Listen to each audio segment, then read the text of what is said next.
milleti düşünen ve geleceğini endişeyle takip eden kimseler varsa bu söyleyeceğimiz sözleri nazar itibarı almaları en mühim zarurettir. Onlara olan bizim tavsiyemiz gençliği helal olan yollara kolaylıkla sevk edebilecek her imkanı meydana getirebilmek ve gençlere haram yollarını kapatabilmektir. Bunu yapamadıkları takdirde bu milletin istikbali karanlık. Bu millete istikbal yok. Çünkü haram şehvet, haram seks, serbest seks bu milleti çürütecektir. Bir defa beden kuvveti cihetinden bedenlerini çürütecek. Çeşit türlü hastalıklarla onları iflahını kesecek. Kafa itibarıyla çok geri zekalı, kabiliyetsiz, dejenere bir nesilleri meydana getireceklerdir. Ahlak sukutu hiçbir grafiğin gösteremeyeceği derecede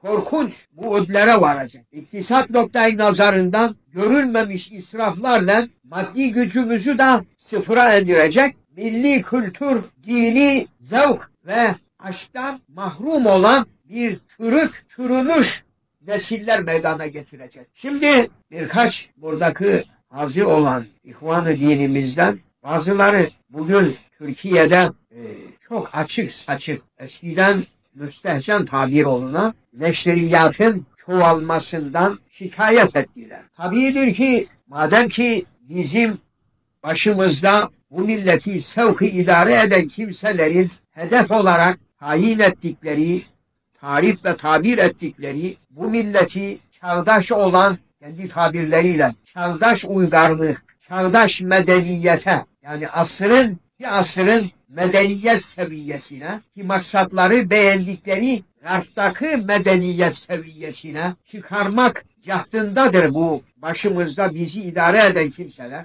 Çağdaş medeniyete madem ki ulaşmamıza hız veriliyor, bütün gayretleri o yoldadır. Öyleyse bu çağdaş medeniyeti kendi tabirleriyle çağdaş uygarlığı izlemenin gerek girdiği meselelerde serbest seks hayatı ve onu teşvik eden her türlü neşriyat ve propaganda ve gösterilere kapılarımızı açıyoruz demek. Ki bugün Allah'tan mağfiret talep ederek söylüyorum. O kapılar bugün en ücra köydeki yaşayan vatandaşa da açtırılmıştır. Televizyon ve ondan daha beteri olan videolar. Her evlere, köylerde de hemen köy odalarına, köy kahvehanelerine kadar yetiştirilip yani Garb'ın serbest seks hayatı, cinsi hayatı gerek doğrudan olan cinsi hayatı gerekse haram yoldan olan cinsi hayatları istediği gibi gayet rahatlıkla herkesin takip edebileceği,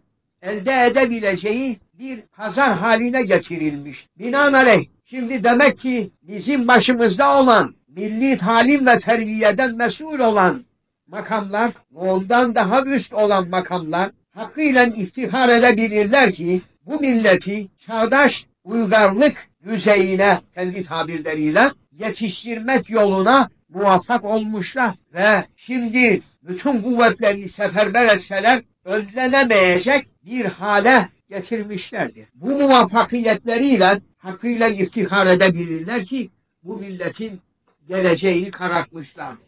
Bunun acısı bu nesil değiştikten sonra hemen meydana gelir. Ve bugünkü günde bu müstehcen neşriyat o derecede genç dimağları, gençliği tahrip ediyor ki hiçbir ölçü onu ölçmeye, bir etmeye hiçbir tabir kafi gelmiyor. Bunda elbette ki bir kasıt vardır, bir maksat vardır. Ya maksat bilinerekten yürülüyor veyahut gafil olduğumuz halde biz başkalarının maksadına hizmet ettiriliyor. Kasıt bu milletin çürümesi ise bundan gafil olmaktan büyük hıyanet ve cinayet tasavvur edilir. Yok, bilinerekten de buna göz yumuluyorsa elbette ki tarih onları lanetleyecek. Allah'ın huzurunda onlar kurtulamayacak. Bu iki yoldan başka bir şey tasavvur edilemez. Bu derecede serbest seks Avrupa'dadır, Amerika'dadır, Rusya'dadır, Çin'dedir, Japon'dadır, İslam olmayan ülkelerdedir. Biz Müslümanlar olarak Müslüman memleketinde yaşayaraktan bu serbest seks hayatını Müslümanlar arasında yayılmasına göz yummamız kadar ağır bir gaflette tasavvur edilemez. En büyük münker bugünkü günde yani Müslümanlara mücadele hedefi olarak gösterilebilecek iki hedef. Birincisi Allah yok diyen yok olasıcalara Allah'ın varlığını gösterebilmek, inandırabilmek. Yani bu bir. İkincisi serbest seks hayatına karşı en azından pasif yolundan mücadele ver. En azından ve en mühim olan bu iki noktada mücadelemiz olacak. Bizim hükümete karşı gelmemiz, hükümeti devirmemiz, yerlerine hükümet olmamız meselesi çok uzak bir meseledir. Çünkü uyuyan Müslümanlara hükümet verilmez. Gafil Müslümanlara şeriat da verilmez. Uyanık Müslüman bugünkü günde Allah yok diyen kimseyi inandırmaya, kandırmaya ve en büyük hakikati ona kabul ettirmeye hazır olacaktır. Hiç olmazsa tek bir kimseyi bu en büyük hakikata inandırmak için seferber olacak. Biz ne Hümeyni'nin arkasından gitmeye muhtacız, ne başka hiziplerin arkasında gitmeye muhtacız. Bizim milletimiz veluttu. Yani büyük adam yetiştirmeye sahip olan bir millettir. Kısır millet değil ki başka yerden imam arayalım. Sonra ümmeti Muhammediyle ila yevmil kıyamete kadar velut binaenaleyh lüzum ederse Araba ve Acem'e imamlık yapacak kimselerimiz de var. Binaenaleyh biz hükümetlerin aleyhine kalkmaya veya onları devirmek için siyasi manevralara girmeye tenezzül etmeyiz, lüzum görmeyiz. Bizim yolumuz bambaşkadır. Bizim mücadele ve cihat usulümüz gene başkadır. Ve bu haktır. Bizim söylediğimizi kendimiz söylemiyoruz. Asli ruhani merkezden sözdür bu söz. Mücadele hedefin senin ey mümin. Allah yok diyen var mı? Onu Allah'ın var olduğuna dair ikna edebilecek mücadeleye girişeceksin. Bir. İkincisi serbest seks mevzuunda aktif olaraktan mücadele veremesen hiç olmazsa pasif olaraktan. Pasif dediğimizde onların hızını kesecek yolda bazı yollara arabalar şaşkın gittikleri için ve talebe bilhassa talebe geçitleri olan yerlere böyle azıcık manialar koyarlar. Tümsek yolun içerisinde ki onunla hızını azalsın. En azından senin yapacağın o gibi resimleri bulduğun yerde imha edesin.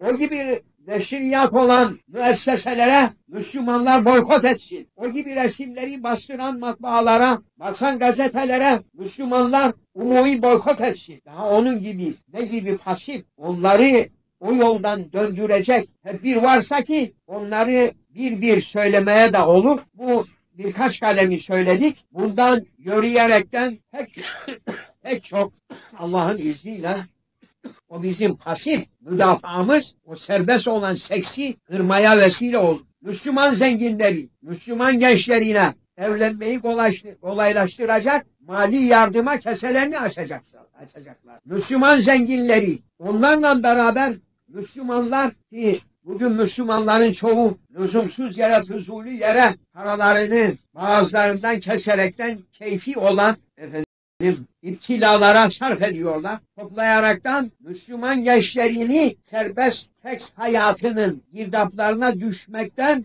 ve düşürülmekten muhafaza edecek müesseseleri kuracaklardır. Bilhassa Müslüman kızlar da gözetecekler ki katiyen onların bu serbest seks hayatına kalplerinde en ufak bir meyil kalmasın. Bunun gibi bu iki mücadele hedefimiz vardır. Bunları tahakkuk ettirmek üzere biz hareket edebilirsek o zaman Allah bize yardım eder. Etmediğimiz müddetçe boy gençleri azıttıran, utanç verici resimler, utanç verici sahneler sokaklarda, caddelerde, ötede beride teşhir edilirken en azından senin yapacağın nedir? Sana ben demiyorum. O gazete bayisinden bayisine hücum edip de yırtıp atasın. Yok. Orada ne kadar varsa o gibi gazetelerden al bunun parasını ver bunları bana. Al orada böyle gözünün önünde parçala, ayağından çiğne,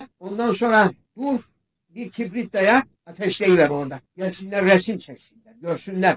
Bu memlekette İslam ahlakına, bu iğrenç resimlere tepkisi olan Müslüman var desinler. Görüldü mü şimdiye kadar? Nasıl Allah'tan sen yardım istersin, bir de şeriat ister. Sen elinden geleni yapamıyorsun. O gazete bayisinden hep oradakileri topla. Al bunun parasını ver bunları bana. Bir parçala orada, ayağının altına al. Orada kimsenin belki ateşlemeye razı olmayacak ama seni orada mahkum edecek insan yok. Ateşe yattığında da orada. Bu memlekette Müslüman var desinler. Bu memlekette bu milletin üzerine titrediği ahlaki kıymetler vardır. O ahlaki kıymetlerimizi sıfıra indiren bu pis resimleri biz yakarız. İkinci defa buraya getirmesen de Müslümanı sen de ona. Allah'tan kork. Bir gün Allah seni yakar diyen adam çıkıyor mu bayilere? Hasik. Müdafamız da yok dine. Nasıl olacak? Allah'ın yardımı bize. Şeriat da istiyor. Hangi halimize şeriat lazım? Şeriat çıkarsa bizim gibilerin hepsini birden kellesini uçurtmak lazım. Bu derecede mahkum. Ve bunun üzerine hükümeti de değil. Hükümet ne diyecek? Madem ki alıcısı var diyor. Ne isterseniz yap. Demokrasidir. Demokraside herkes hür. Dindarlardan madem. İşte biz şimdi bizim Hacı Bahri Efendi'nin dediği başlık meselesini ben onun için söyledim. Müslüman zenginleri toplanıp onlar hiç olmazsa bir sandık kurup olsan Müslüman zenginleri her birerleri ellerinden geldiği derecede teberruda bulunup evlenmek isteyen gençler ve evlenemeyenlere yardım diyerekten bir müessese kur. Milyarlar toplan. Şimdi bizim cami yapmak için milyar toplamaya, vakıflar teşkil etmeye ihtiyacımız yok. Cami dolu. Dersen her yapılan apartmanın altını yağın üstünü 2 hasır sen namaz. Ferli milyonlar milyarlar ile cami yapmaya bu millete lüzum değildir şimdi. Benden fetva sonrası ben fetva vermem. Ben belliğimize nalet.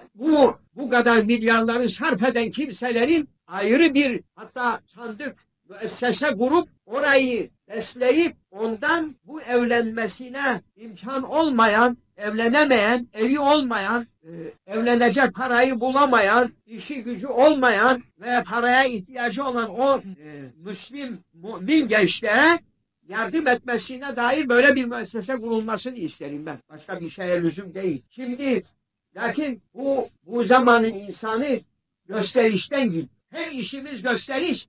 Aferin hoho efendim Şahbudağ'ın bağı var desinler diyerekten o kabirden biz gösteriş için milyarlar sarf ediyoruz. Taş yığıp, taş yontup, nakış yapıp yahu nakışsız olsun, kubbesiz olsun, minaresiz olsun. Namaz kılacak adam kubbesine bakıp mı gelecek o camiye? Bundan daha mühim olan mesele var mı bu zamanda şimdi? Bu şehvet menbaından bu milleti sen kurtaramadığın vakitte kıldığımız namazın ne hayrını göreceğiz?